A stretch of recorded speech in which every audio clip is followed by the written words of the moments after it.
Hey guys, today I'm going to be showing you how to build a trap furnace.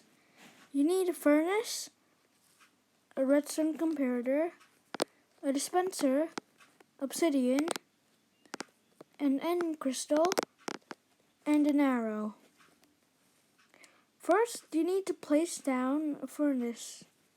Then you add the comparator behind it. If you don't know how this works, the comparator sends a redstone signal. Then you put a dispenser behind it and fill it with arrows. Then around it, place obsidian here.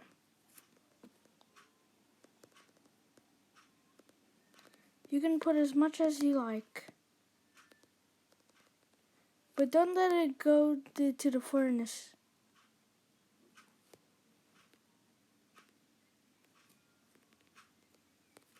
Once you got that, put end crystals on it.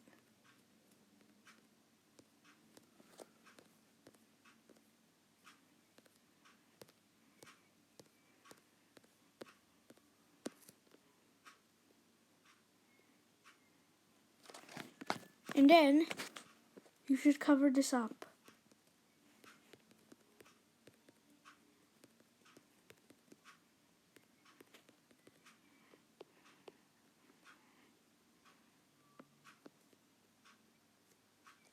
And then you have this.